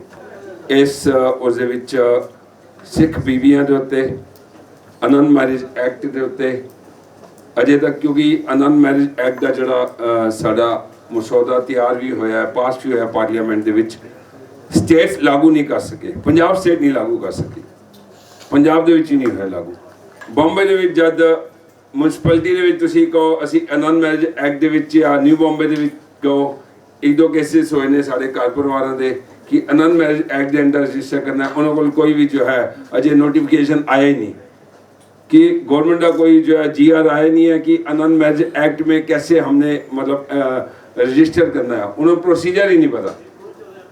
तो इस चीज़ बारे जो है गवर्नमेंट ने की करेगी पता नहीं। यूनीफॉर्म सिविल कोड ਦੇ ਵਿੱਚ ਤੇ ਇਹ ਹੋ ਜਾਏਗਾ ਕਿ ਸਾਰੇ ਮੈਰਿਜ ਇੱਕੋ ਐਕਟ ਦੇ ਅੰਡਰ ਰਜਿਸਟਰ ਹੋਣਗੇ, ਜਿਹਨੂੰ ਆਪਾਂ ਕੋਰਟ ਮੈਰਿਜ ਕਹਿੰਦੇ ਆ, ਕੁਝ ਵੀ ਕਹਿੰਦੇ ਆ।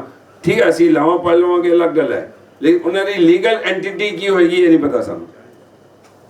ਉਹ ਫਿਰ ਅਜੇ ਅਗੇਨ ਜੋ ਹੈ ਰਜਿਸਟਰ ਕਰਨਾ ਪਏਗਾ।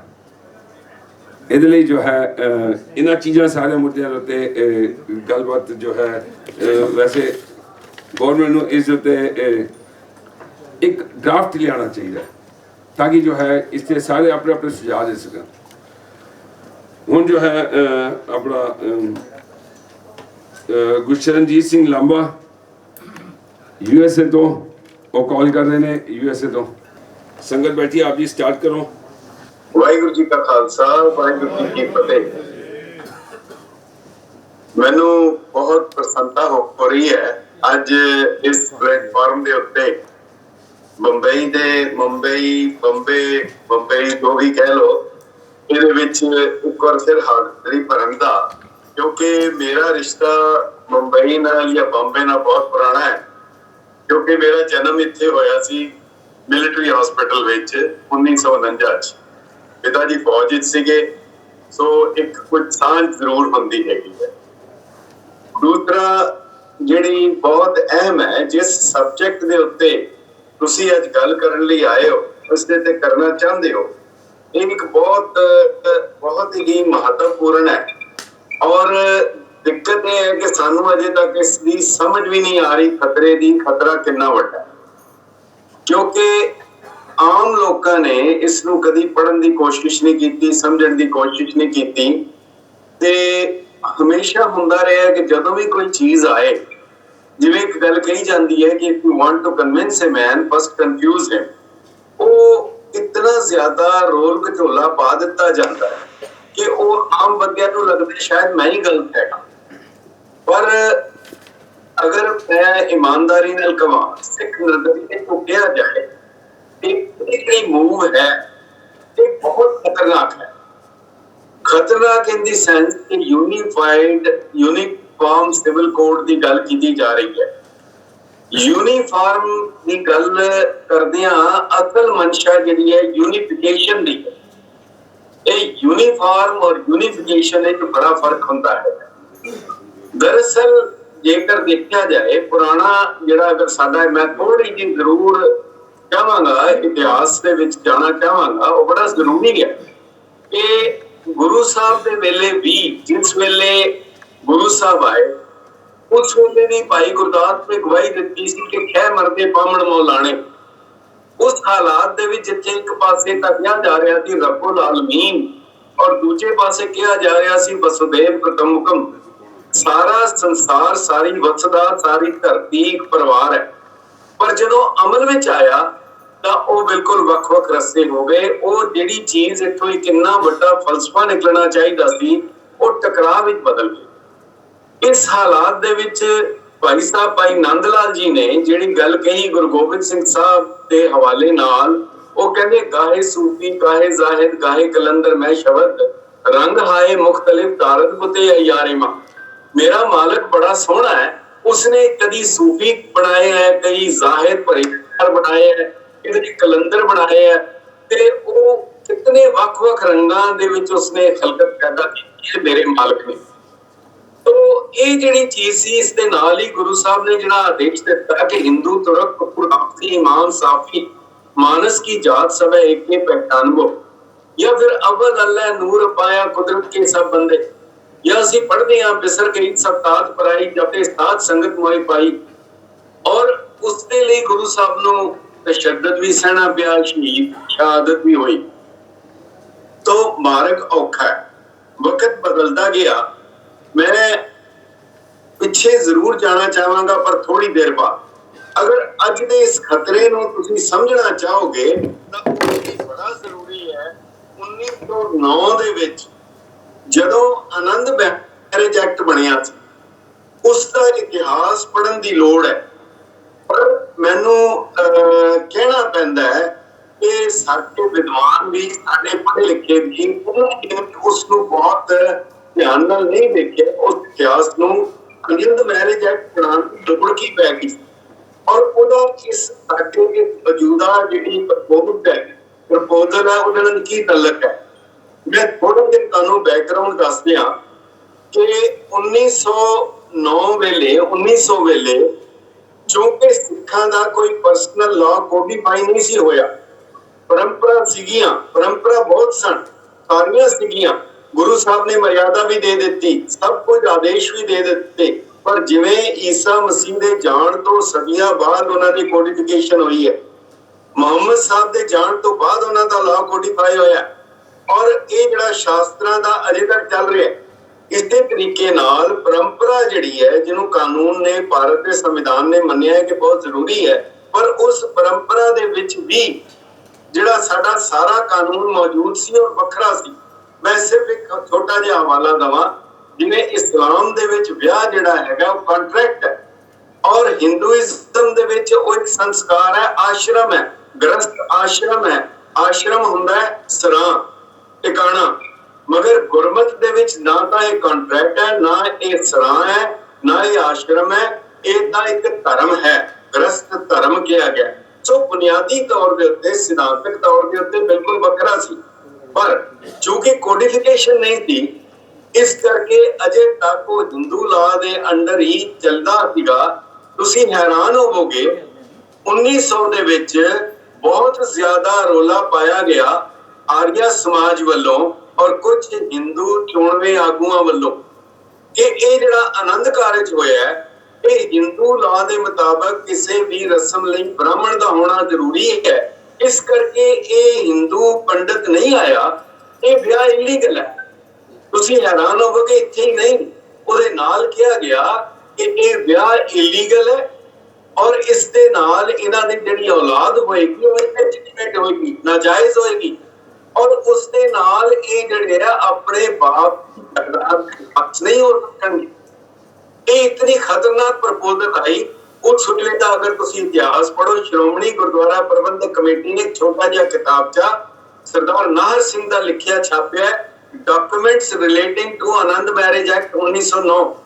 वो बहुत ही अहम है, उन्होंने तुहानू चाहिए बड़ी गिनती में छाप के पढ़ो, वंडो और उसको प्रचारो। ਉਹਦੇ ਵਿੱਚ लिखा है कि बड़ी गिनती सिखां ने आनंद कारज छड़ दिता कि कल नूं किधरे सानू दिक्कत ना हो जाए। एक किस्म दा इकनॉमिक तौर दे उत्ते जिहड़ा होया, उस वेले जदों फिर आनंद मैरिज एक्ट नूं पास कराउण लई सरदार सुंदर सिंह मजीठिया और भाई सरदार रिपुदमन सिंह, महाराजा रिपुदमन सिंह नाभा, इन्हां ने बड़ी कोशिश की ਔਰ ਇਸ ਦੇ ਵਿੱਚ ਉਸ ਵੇਲੇ ਦੇ ਜਿੰਨੇ ਵੀ ਮੁਸਲਮਾਨ ਆਗੂ ਸੀ ਉਹਨਾਂ ਨੇ ਵੀ ਹਮਾਇਤ ਕੀਤੀ ਕਿ ਹੋਣਾ ਚਾਹੀਦਾ ਔਰ ਉਹਨਾਂ ਨੇ ਕਿਹਾ ਕਿ ਇਹ ਬਾਤ ਜ਼ਰੂਰ ਹੋਣਾ ਚਾਹੀਦਾ ਹੈ ਕਿਉਂਕਿ ਇਹਨਾਂ ਦੀ ਆਇਡੈਂਟੀਟੀ ਦਾ ਸਵਾਲ ਹੈ। ਪਰ ਬੜੀ ਮੁਸ਼ਕਲ ਦੇ ਨਾਲ ਉਹ ਆਨੰਦ ਮੈਰਿਜ ਐਕਟ ਜਿਹਨੂੰ ਕਿਹਾ ਜਾਂਦਾ ਹੈ ਉਹ ਮੈਰਿਜ ਐਕਟ ਨਹੀਂ ਹੈਗਾ। ਦਰਅਸਲ ਉਹ ਮੈਰਿਜ ਵੈਲੀਡੇਸ਼ਨ ਐਕਟ ਹੈ। ਉਹਨੇ ਸਿਰਫ ਇੰਨਾ ਲਿਖਿਆ ਹੈ ਕਿ ਅਗਰ ਆਨੰਦ ਮੈਰਿਜ ਐਕਟ ਹੋਏਗਾ, ਆਨੰਦ ਕਾਰਜ ਹੋਏਗਾ ਤਾਂ ਉਹ ਇੱਕ ਜਾਇਜ਼ ਵਿਆਹ ਹੋਏਗਾ ਬਸ। ਇਹਦੇ ਬਾਅਦ 1909 ਤੋਂ ਲੈ ਕੇ ਅੱਜ ਤੱਕ ਦੀ ਤਾਰੀਖ ਦੇ ਵਿੱਚ ਇਹ ਮੰਗ ਉੱਠਦੀ ਰਹੀ ਹੈ ਕਿ ਆਨੰਦ ਮੈਰਿਜ ਐਕਟ ਬਣਾਇਆ ਜਾਏ ਕਿਉਂਕਿ ਮੈਰਿਜ ਦੇ ਨਾਲ ਵਿਰਾਸਤ ਜੁੜੀ ਹੈ, ਉਹਦੇ ਨਾਲ ਹੋਰ ਵਖਰੇਵਾ ਹੈ, ਤਲਾਕ ਹੈ, ਹੋਰ ਜਾਇਦਾਦ ਹੈ, ਉਹ ਸਾਰਾ ਜੁੜਿਆ। ਮਗਰ ਅੱਜ ਤੱਕ ਸਾਡੀ ਇਸ ਮੰਗ ਨੂੰ ਨਹੀਂ ਮੰਨਿਆ ਗਿਆ। ਪਿੱਛੇ ਜਦੋਂ ਸਲਮਾਨ ਖੁਰਸ਼ੀਦ ਜਦੋਂ ਲਾਅ ਮਿਨਿਸਟਰ ਸੀ ਉਹਨੇ ਪਾਰਲੀਮੈਂਟ ਵਿੱਚ ਕਿਹਾ ਕਿ ਬਿਲਕੁਲ ਅਸੀਂ ਨਹੀਂ ਇਹਨੂੰ ਮੰਨਾਂਗੇ, ਅਸੀਂ ਨਹੀਂ ਦੇਵਾਂਗੇ ਆਨੰਦ ਮੈਰਿਜ ਐਕਟ। ਔਰ ਹੁਣ ਜਿਹੜਾ ਕਿਹਾ ਜਾ ਰਿਹਾ ਆਨੰਦ ਮੈਰਿਜ ਐਕਟ ਪਾਸ ਕਰ ਦਿੱਤਾ ਗਿਆ ਇਹ ਇੱਕ ਸਰਾਸਰ ਝੂਠ ਬੋਲਿਆ ਜਾ ਰਿਹਾ। ਕੋਈ ਆਨੰਦ ਮੈਰਿਜ ਐਕਟ ਤੁਹਾਡਾ ਨਹੀਂ ਪਾਸ ਹੋਇਆ। ਉਹ ਸਿਰਫ ਆਨੰਦ ਮੈਰਿਜ ਵੀਲ ਐਂਡ ਰਜਿਸਟ੍ਰੇਸ਼ਨ ਐਕਟ ਹੈ ਕਿ ਕਿਸੇ ਦਾ ਅਗਰ ਆਨੰਦ ਕਾਰਜ ਨਾਲ ਵਿਆਹ ਹੋਇਆ ਤਾਂ ਉਹਦੀ ਰਜਿਸਟ੍ਰੇਸ਼ਨ ਕਰਾਏਗਾ। ਉਹਦੇ ਤੇ ਹਿੰਦੂ ਮੈਰਿਜ ਐਕਟ ਦਾ ਸਰਟੀਫਿਕੇਟ ਨਹੀਂ ਲਿਖਿਆ ਜਾਏਗਾ, ਉਹਦੇ ਤੇ ਆਨੰਦ ਮੈਰਿਜ ਐਕਟ ਲਿਖਿਆ ਜਾਏਗਾ। ਪਰ ਅੱਜ ਵੀ ਅਗਰ ਕੋਈ ਡਿਵੋਰਸ ਦਾ ਤਲਾਕ ਦਾ ਜਾਇਦਾਦ ਦਾ ਉਹਦੇ ਚ ਲਿਖਣਾ ਪਏਗਾ ਮੈਂ ਹਿੰਦੂ ਹਾਂ ਔਰ ਮੇਰਾ ਵਿਆਹ ਹਿੰਦੂ ਰੀਤੀ ਨਾਲ ਹੋਇਆ, ਹਿੰਦੂ ਲਾਅ ਦੇ ਅੰਡਰ ਹੋਇਆ। ਹੁਣ ਇਹ ਜਿਹੜੀ ਬੁਨਿਆਦ ਹੈਗੀ ਸੀ ਇਸ ਨੂੰ ਹੋਰ ਪੱਕਾ ਕਰ ਦਿੱਤਾ ਗਿਆ ਧਾਰਾ 25 ਲਿਆ ਕੇ। ਜਦੋਂ ਇਹ ਧਾਰਾ 25 ਆ ਗਈ ਔਰ ਉਹਦੇ ਵਿੱਚ ਜਿਹੜਾ ਧਾਰਾ 25 ਦੇ ਵਿੱਚ ਤੁਸੀਂ ਬਾਰ-ਬਾਰ ਸੁਣਦੇ ਹੋਵੋਗੇ ਕਿ ਬਾਰ-ਬਾਰ ਲਿਖਿਆ ਗਿਆ ਸੀ ਕਿ ਜਿੱਥੇ ਹਿੰਦੂ ਲਫ਼ਜ਼ ਹੈ it shell include Sikh also. ਔਰ ਇਹਦੇ ਕਰਕੇ ਬੜਾ ਕਾਫੀ ਜਦੋਂ ਇਤਰਾਜ਼ ਹੁੰਦਾ ਸੀ ਕਿ 2000 ਦੇ ਵਿੱਚ ਵਾਜਪੇਈ ਜਦੋਂ ਪ੍ਰਧਾਨ ਮੰਤਰੀ ਸਨ ਉਹਨਾਂ ਨੇ ਕਮਿਸ਼ਨ ਬਣਾਇਆ, ਉਹ ਜਸਟਿਸ ਵੈਂਕਟਾ ਰਮਈਆ ਕਮਿਸ਼ਨ ਸੀ। ਜਦੋਂ ਵੈਂਕਟਾ ਰਮਈਆ ਕਮਿਸ਼ਨ ਆਇਆ ਉਹ ਕਮਿਸ਼ਨ ਨੇ ਇਹ ਕਿਹਾ ਸੁਜੈਸ਼ਨ ਦਿੱਤੀ ਕਿ explanation 2 to article 25 should be omitted, ਇਹਨੂੰ ਰੱਦ ਕਰ ਦਿੱਤਾ ਜਾਏ।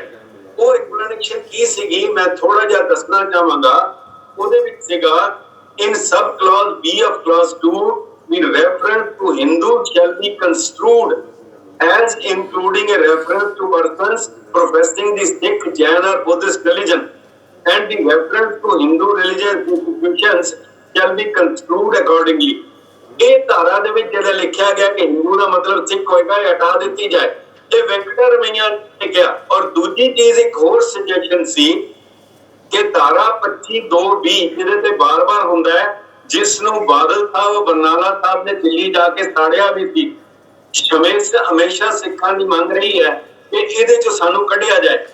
ਜਸਟਿਸ ਵੈਂਕਟਾ ਚਲਈਆ ਕਮਿਸ਼ਨ ਨੇ ਰਿਪੋਰਟ ਦਿੱਤੀ, ਜਿਹੜੀ ਉਹ ਧਾਰਾ ਪਹਿਲੇ ਮੌਜੂਦ ਸੀ ਉਹਦੇ ਵਿੱਚ ਲਿਖਿਆ ਸੀ providing for social welfare and reform or the throwing open of Hindu religious institutions of a public character to all classes and sections of Hindus। ਹਿੰਦੂਆਂ ਦੇ ਸਾਰੇ ਸੈਕਸ਼ਨ ਲਈ ਇਹ ਖੋਲੇ ਜਾਣ। ਵੈਂਕਟਾ ਚਲਈਆ ਕਮਿਸ਼ਨ ਨੇ ਲਿਖਿਆ ਇਸ ਨੂੰ ਇਦਾਂ ਲਿਖਿਆ ਜਾਏ providing for social welfare and reform or throwing open of Hindu, Sikh, Jain or Buddhist religious institutions of a public character। ਹੁਣ ਉਹਦੇ ਚ ਨਹੀਂ ਕਿ ਜਿੱਥੇ ਹਿੰਦੂ ਲਿਖਿਆ ਉਹਦੇ ਨਾਲ ਸਿੱਖ, ਬੁੱਧਿਸਟ ਔਰ ਜੈਨ ਵੀ ਲਿਖ ਦਿੱਤਾ ਜਾਏ। 20 ਸਾਲ ਤੋਂ ਉੱਤੇ ਹੋ ਗਿਆ, ਸਰਕਾਰ ਇਹ ਛੋਟੀ ਜਿਹੀ ਮੰਗ ਮੰਨਣ ਨੂੰ ਤਿਆਰ ਨਹੀਂ, ਬਿਲਕੁਲ ਨਹੀਂ ਤੈਨੂੰ ਕਰਨ ਲਈ ਤਿਆਰ। ਹੁਣ ਹੈ ਕਿ ਬਾਕੀਆਂ ਲਈ ਜਿਹੜਾ ਹੈਗਾ ਉਹ ਕਲੀਅਰ ਤੌਰ ਦੇ ਉੱਤੇ ਦੂਜੇ ਧਰਮਾਂ ਦੇ ਉੱਤੇ ਇਹਨੂੰ ਲਾਗੂ ਕਰਨ ਦੀ ਕੋਸ਼ਿਸ਼ ਕੀਤੀ ਜਾ ਰਹੀ ਹੈ, ਪਰ ਸਿੱਖਾਂ ਦੇ ਉੱਤੇ ਤੇ ਆਲਰੇਡੀ ਇਹਨਾਂ ਨੇ ਲਾਗੂ ਕੀਤਾ ਹੋਇਆ। ਸੋ ਸਾਡਾ ਮਕਸਦ ਜਿਹੜਾ ਹੈਗਾ ਸਾਡੇ ਤੇ ਅਸਲ ਵਿੱਚ ਇਹਨਾਂ ਨੇ 2 ਕਿਸਮ ਦੇ ਕਲਾਸੀਫਿਕੇਸ਼ਨ ਕਰ ਦਿੱਤੀ ਹੈ, ਇੱਕ ਸੈਮਿਟਿਕ ਹੈ, ਇੱਕ ਨਾਨ ਸੈਮਿਟਿਕ ਹੈ। ਇੱਕ ਕਲਾਸ ਜਿਹੜੀ ਹੈਗੀ ਉਹਦੇ ਵਿੱਚ ਹਿੰਦੂ, ਸਿੱਖ, ਜੈਨ, ਬੋਧੀ ਹੈਗੀ ਹੈ, ਇਹ ਇੱਕ ਸੈਕਸ਼ਨ ਹੈ, ਇਹਨਾਂ ਨੂੰ ਇੱਕ ਕੀਤਾ ਗਿਆ। ਔਰ ਤੁਸੀਂ ਦੇਖੋਗੇ ਕਿ ਜਿਹੜੀਆਂ ਹਿੰਦੂਤਵ ਦੀਆਂ ਸੰਸਥਾਵਾਂ ਈਵਨ RSS ਹੈ ਜਾਂ ਜਿਹੜੀਆਂ ਹੋਰ ਹੈਗੀਆਂ ਜਦੋਂ ਵੀ ਲਿਖਦੀਆਂ ਉਹ ਲਿਖਦੀਆਂ unity of religions born in India. ਇਹ ਜਿਹੜੀ unity of religious born in India, ਇਹਦੇ ਲਫ਼ਜ਼ ਦੇ ਵਿੱਚ ਬੜਾ ਇੱਕ ਸੰਦੇਸ਼ ਹੈ। ਇਹਦਾ ਮਤਲਬ ਵਿੱਚੋਂ ਮੁਸਲਮਾਨਾਂ ਨੂੰ ਔਰ ਬਾਕੀਆਂ ਨੂੰ ਕੱਢ ਦਿਓ। ਸਿੱਖੀਜ਼ਮ ਤਾਂ ਕਹਿੰਦਾ ਜਾਂ ਤੇ ਟੂਟ ਗਿਓ ਬ੍ਰਹਮ ਉਰਕਾ, ਇਸ ਆਗੇ ਹਿੰਦੂ ਕਿਆ ਤੁਰਕਾ। ਇਹ ਤਾਂ ਇਸ ਚੀਜ਼ ਨੂੰ ਮੰਨਦੇ ਹੀ ਨਹੀਂ, ਪਰ ਇਹ ਇਹਨਾਂ ਦੀ ਯੂਨਿਟੀ ਦੇ ਨਾਂ ਦੇ ਉੱਤੇ, ਜਿਹਨੂੰ ਡਾਕਟਰ ਜੋਤ ਸਿੰਘ ਨੇ ਕਿਹਾ ਸੀ ਤੁਸੀਂ ਯੂਨਿਟੀ ਆਫ ਰਿਲੀਜਨ ਕਹਿੰਦੇ ਹੋ, ਪਰ ਐਕਚੁਅਲੀ ਤੁਸੀਂ ਯੂਨੀਫਿਕੇਸ਼ਨ ਆਫ ਰਿਲੀਜਨ ਕਰਨਾ ਚਾਹੁੰਦੇ ਹੋ। ਸੋ ਸਿੱਖਾਂ ਦੀ ਅਗਰ ਇਹ ਯੂਨੀਟੀ ਅਗਰ ਜਿਸ ਤਰੀਕੇ ਨਾਲ ਲਾਗੂ ਕਰਨਾ ਚਾਹੁੰਦੇ ਅਗਰ ਹੋ ਗਈ, ਤੇ ਸਾਡੀ ਜਿਹੜੀ ਅਸੀਂ ਫਿਰ ਉੱਥੇ ਪਹੁੰਚ ਜਾਵਾਂਗੇ ਜਿਹੜੀ 1909 ਤੋਂ ਪਹਿਲੇ ਦੀ ਪੋਜੀਸ਼ਨ ਸੀ, ਕਿਉਂਕਿ ਉਹਦੇ ਆਨੰਦ ਕਾਰਜ ਦੀ ਰਜਿਸਟ੍ਰੇਸ਼ਨ ਵਾਲੀ ਕਲੌਜ਼ ਵੀ ਖਤਮ ਹੋ ਜਾਏਗੀ। ਫਿਰ ਹੋ ਜਾਏਗਾ ਇਹ ਸਿੱਧੇ ਹਿੰਦੂ ਲਾ ਦੇ ਅੰਡਰ ਹੈ। ਫਿਰ ਇੱਕ ਝਗੜੇ ਪੈ ਸਕਦੇ ਆ, ਇਹ ਇੱਕ ਕਸਟਮ ਹੈ, ਟ੍ਰੈਡੀਸ਼ਨ ਹੈ ਕਿ ਲਾਅ ਹੈ, ਆਨੰਦ ਮੈਰਿਜ, ਫਿਰ ਉੱਥੇ ਹੀ ਪਹੁੰਚ ਜਾਵਾਂਗੇ। ਔਰ ਇੱਕ ਗੱਲ ਹੋਰ ਹੈ, ਜਿਵੇਂ ਮੈਂ ਇੱਕ ਛੋਟੀ ਜਿਹਾ ਲਫ਼ਜ਼ ਦੱਸਾਂ ਕਿ ਜਦੋਂ ਗੁਰਦੁਆਰਾ ਸੁਧਾਰ ਲਹਿਰ ਚੱਲ ਰਹੀ ਸੀ, ਸਿੱਖਾਂ ਨੇ ਉਸ ਵੇਲੇ ਜਦੋਜਹਿਦ ਕਰਕੇ ਗੁਰਦੁਆਰਾ ਸੁਧਾਰ ਲਹਿਰ ਗੁਰਦੁਆਰੇ ਆਜ਼ਾਦ ਕਰਾਏ। ਇਹ ਛੋਟਾ ਜਿਹਾ ਐਕਟ ਵੀ ਬਣਵਾਇਆ, ਵੈਲੀਡੇਸ਼ਨ ਐਕਟ।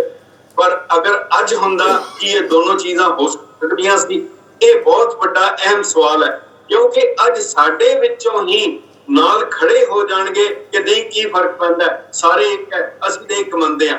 ਇਹੀ ਚੀਜ਼ ਕਰਕੇ ਜਦੋਂ ਇਹਨਾਂ ਨੇ ਦਲਿਤ ਜਿਹੜੇ, ਅਗਰ ਕੋਈ ਦਲਿਤ ਸਿੱਖ ਹੈ ਉਹਦੀਆਂ ਰਿਜ਼ਰਵੇਸ਼ਨ ਬੰਦ ਕਰਤੀਆਂ ਪਟੇਲ ਵੇਲੇ ਔਰ ਦੂਜਿਆਂ ਨੂੰ ਦੇ ਦਿੱਤੀਆਂ, ਉਸ ਵੇਲੇ ਮਾਸਟਰ ਤਾਰਾ ਸਿੰਘ ਜੀ ਨੂੰ ਇੱਕ ਐਜੀਟੇਸ਼ਨ ਕਰਨੀ ਪਈ ਔਰ ਉਹ ਜਦੋਜਹਿਦ ਕਰਕੇ ਲਿਆ। ਹੁਣ ਮੈਂ ਥੋੜਾ ਜਿਹਾ ਤੁਹਾਨੂੰ ਜ਼ਰੂਰ ਦੱਸਣਾ ਚਾਹਾਂਗਾ ਕਿ ਇਹ ਮੂਵ ਕਿਉਂ ਹੁੰਦੀ ਹੈ। ਦੇਖੋ, ਅਕਬਰ ਨੇ ਵੀ ਕੋਸ਼ਿਸ਼ ਕੀਤੀ, ਦਿਨੇ ਇਲਾਹੀ ਸਭ ਵਾਸਤੇ ਇੱਕ ਹੋਣਾ ਚਾਹੀਦਾ, ਉਹਦੇ ਵਿੱਚ ਕੇਵਲ ਇੱਕ ਹਿੰਦੂ ਉਸਦਾ ਮੈਂਬਰ ਬਣਿਆ ਦੀਨੇ ਇਲਾਹੀ ਦਾ, ਉਹਦਾ ਨਾਂ ਸੀ ਬੀਰਬਲ, ਹੋਰ ਕੋਈ ਵੀ ਨਹੀਂ ਆਇਆ। ਔਰੰਗਜ਼ੇਬ ਨੇ ਵੀ ਕੋਸ਼ਿਸ਼ ਕੀਤੀ ਇਹ ਨੈਸ਼ਨਲ ਯੂਨਿਟੀ ਜਾਂ ਰਾਸ਼ਟਰੀ ਏਕਤਾ, ਜਿਸ ਨੂੰ ਭਾਈ ਸੰਤੋਖ ਸਿੰਘ ਕਹਿੰਦੇ ਹੈ ਕਿ ਛਾਏ ਜਾਤੀ ਏਕਤਾ, ਅਗਰ ਗੁਰੂ ਗੋਬਿੰਦ ਸਿੰਘ ਜੀ ਨਾ ਹੁੰਦੇ ਦੇਸ਼ ਦੇ ਵਿੱਚ ਏਕਤਾ ਹੋ ਜਾਣੀ ਸੀ, ਰਾਸ਼ਟਰੀ ਏਕਤਾ ਹੋ ਜਾਣੀ ਸੀ। ਉਹ ਕਹਿੰਦੇ ਠਾਏ ਜਾਤੀ ਏਕਤਾ अनेकता बिलाए जाती, फैलती कुचीलता कतेबन कुरान की, पाप ही परपक जाते धर्म दसक जाते, वर्ण गरक जाते सहज विधान की, देवी देवते और संतोख सिंगा दूर होती, रीत मिट जाती कथा वेदन पुराण की, श्री गुरु गोबिंद सिंह परम पावन रूप गुणत ना होती जो पे करना निदान की। हुण मैं थोड़ा जिहा जरूर समा सीमित है, यूसीसी की चीज है।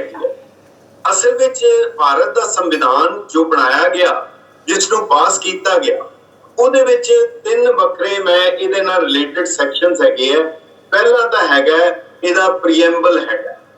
ਪ੍ਰੀਐਂਬਲ ਦੇ ਵਿੱਚ ਬਹੁਤ ਕਲੀਅਰ ਲਿਖਿਆ ਗਿਆ ਕਿ ਜਿਹੜਾ ਯੂਨਿਟੀ ਜਿਹੜੀ ਹੈਗੀ ਹੈ, ਇੰਡੀਆ ਦੈਟ ਇਜ਼ ਭਾਰਤ ਇੱਕ ਡੈਮੋਕ੍ਰੈਟਿਕ ਸੋਸ਼ਲਿਸਟ ਰਿਪਬਲਿਕ ਹੋਏਗਾ।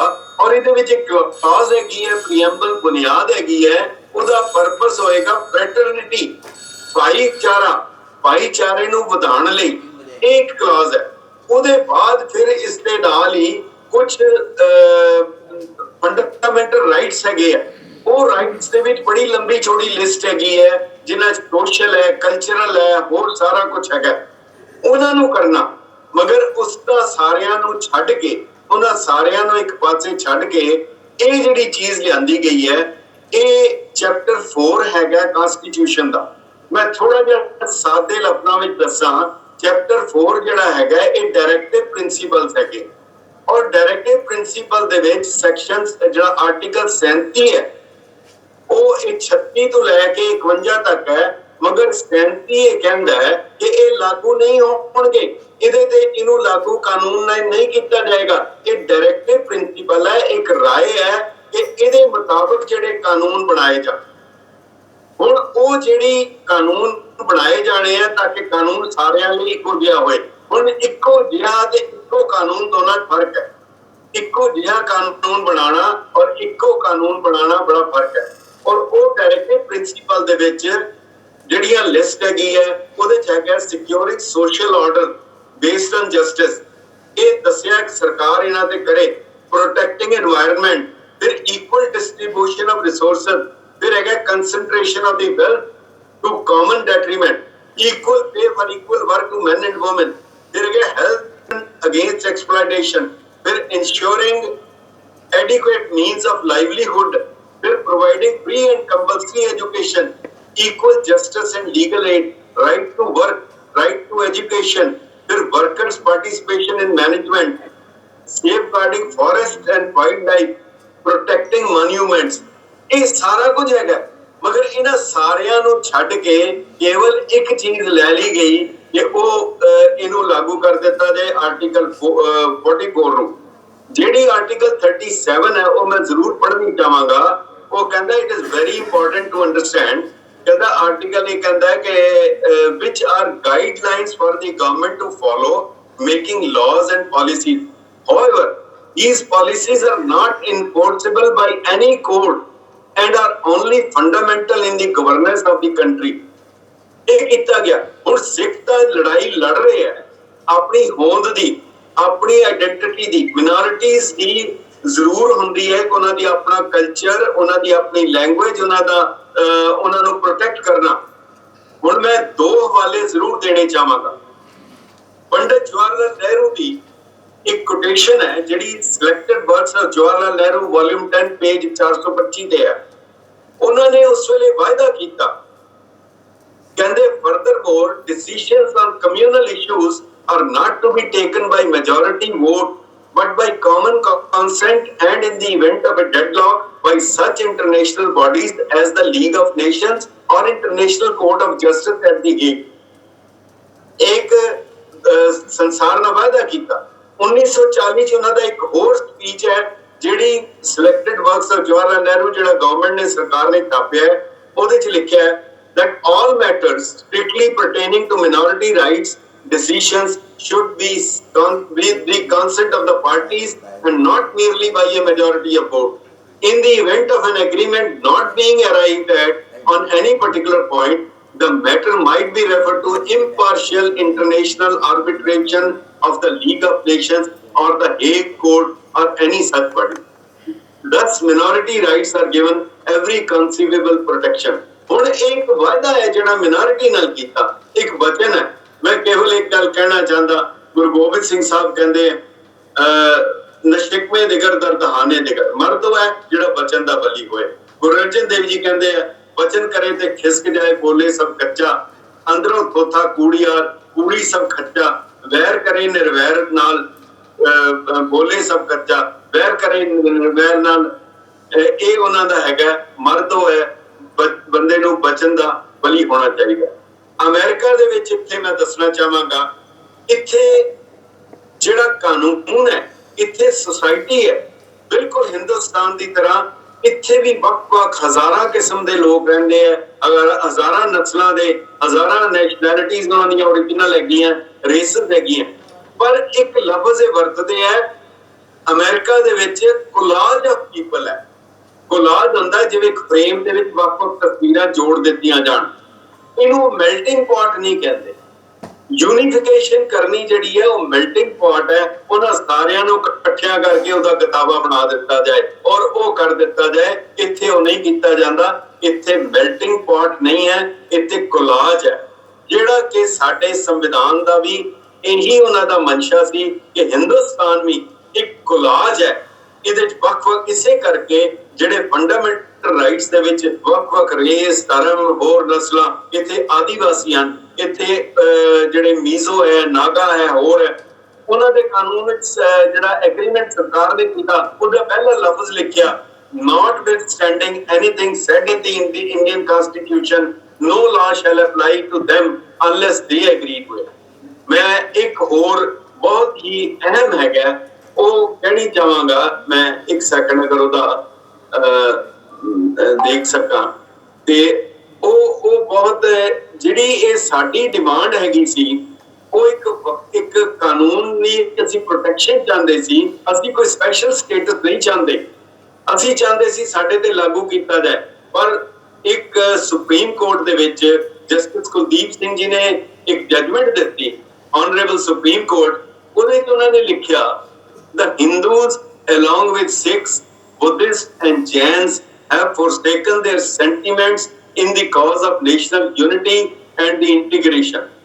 ਸਿੱਖਾਂ ਨੇ ਆਪਣੀ ਵੱਖਰੀ ਹੋਣ ਦੀ ਜਿਹੜੀ ਹੈ ਉਹ ਨੈਸ਼ਨਲ ਯੂਨਿਟੀ ਦੇ ਵਿੱਚ ਉਹ ਉਹਨਾਂ ਨੇ ਤਰਕ ਕਰ ਦਿੱਤੀ ਹੈ, ਛੱਡ ਦਿੱਤੀ ਹੈ। ਉਹਨਾਂ ਨੇ ਲਿਖਿਆ some other communities would not, though the constitution enjoined the establishment of a common civil code for the whole of India। ਸਿੱਖਾਂ ਨੇ ਕਦੋਂ ਛੱਡੀ ਹੈ, ਕਿਸਨੇ ਛੱਡੀ ਹੈ? ਹਾਂ, ਅਗਰ ਅਣਗੋਲਿਆਂ ਇਹ ਚੁੱਪ ਬੈਠੇ ਰਹੇ ਹੈ, ਇਹਨਾਂ ਦੀ ਜ਼ਿੰਮੇਵਾਰੀ ਸਾਡੇ ਤੇ ਵੀ ਆਂਦੀ ਹੈ। ਖਤਰੇ ਦੀ ਸਮਝ ਆ ਜਾਏ, ਖਤਰਾ ਟਲ ਜਾਂਦਾ ਹੈ। ਸੋ ਖਤਰਾ ਇਹ ਨਹੀਂ ਕਿ ਸਾਨੂੰ ਕਲੱਬ ਤਾਂ ਕੀਤਾ ਹੈ, ਪਰ ਜੋ ਸਾਨੂੰ ਮਿਲਿਆ ਹੋਇਆ ਉਹ ਵੀ ਨਾ ਖੁੱਸ ਜਾਏ, ਅਸੀਂ ਮੁੜ ਉਸੇ 1900 ਵਾਲੀ ਹਾਲਤ ਵਿੱਚ ਪਹੁੰਚ ਜਾਈਏ ਜਿੱਥੇ ਫਿਰ ਸਾਨੂੰ ਇਹ ਕਹਿਣਾ ਪਵੇ, ਸਾਬਤ ਕਰਨਾ ਪਵੇ ਕਾਨੂੰਨ ਅਨੁਸਾਰ ਕਿ ਅਸੀਂ ਸਿੱਖ ਹਾਂ, ਅਸੀਂ ਗੁਰੂ ਗੋਬਿੰਦ ਸਿੰਘ ਸਾਹਿਬ ਦੇ ਸਿੱਖ ਹਾਂ, ਅਸੀਂ ਗੁਰੂ ਨਾਨਕ ਸਾਹਿਬ ਦੇ ਸਿੱਖ ਹਾਂ। ਜਿਵੇਂ ਅਕਬਰ इलाहाबादी ने किया सी, जो बात मुनासिब है उसे हासिल नहीं करते, जो अपनी गिरे में है उसे खो भी रहे हैं, बेइल्म भी हम लोग हैं, गफलत भी है तारी, अफसोस की अंधे भी हैं और सो भी रहे। सो इन्नी क बेनती है, मामला बहुत गंभीर है, पर कानून दियां कुंडियां नूं आम भाषा दे विच समझना और समझाना जिहड़ा ये थोड़ा जिहा औखा भी हुंदा है, पर फिर भी अपने पिछोकड़ और अपने विरसे दे हवाले नाल मैं कोशिश कीती है कि आप जी तक ये थोड़ा जिहा। बाकी एक फिर दोबारा बेनती करांगा, श्रोमणी गुरुद्वारा प्रबंधक कमेटी नूं चाहीदा है ਉਹ ਜਿਹੜਾ ਦਸਤਾਵੇਜ਼ ਆਨੰਦ ਮੈਰਿਜ ਐਕਟ ਦਾ ਜਿਹੜਾ ਸਰਦਾਰ ਨਾਹਰ ਸਿੰਘ ਦਾ ਉਹਨਾਂ ਨੇ ਨੈਸ਼ਨਲ ਆਰਕਾਈਵ ਦੇ ਵਿੱਚੋਂ ਡਾਕੂਮੈਂਟ ਇਕੱਠੇ ਕਰਕੇ ਉਹ ਕੀਤਾ ਸੀ, ਉਸ ਦਾ ਹੋਰ ਵਿਸਥਾਰ ਕਰਕੇ ਉਹਨੂੰ ਛਾਪਣ ਔਰ ਇਹ ਕਲੀਅਰ ਕਰਨ ਕਿ ਸਾਡਾ ਨਿਸ਼ਾਨਾ ਕੀ ਹੈ। ਕਿ ਕਈ ਵਾਰੀ ਕੀ ਹੁੰਦਾ ਹੈ, ਪੋਲੀਟੀਕਲ ਕੰਪਲਸ਼ਨਸ ਕਰਕੇ ਸਾਡੀਆਂ ਓਰੀਜਨਲ ਜਿਹੜੇ ਸਾਡੇ ਹਕੂਕ ਹੈ ਉਹਨਾਂ ਨੂੰ ਕੰਪਰੋਮਾਈਜ਼ ਕਰ ਦਿੱਤਾ ਜਾਂਦਾ ਹੈ। ਇਹ ਇੱਕ ਬਹੁਤ ਵੱਡੀ ਤਰਾਸਦੀ ਹੋਏਗੀ। ਬਹੁਤ ਬਹੁਤ ਧੰਨਵਾਦ। ਹੋਈਆਂ ਭੁੱਲਾਂ ਚੁੱਕਾਂ ਦੀ ਖਿਮਾ। ਵਾਹਿਗੁਰੂ ਜੀ ਕਾ ਖਾਲਸਾ, ਵਾਹਿਗੁਰੂ ਜੀ ਕੀ ਫਤਿਹ।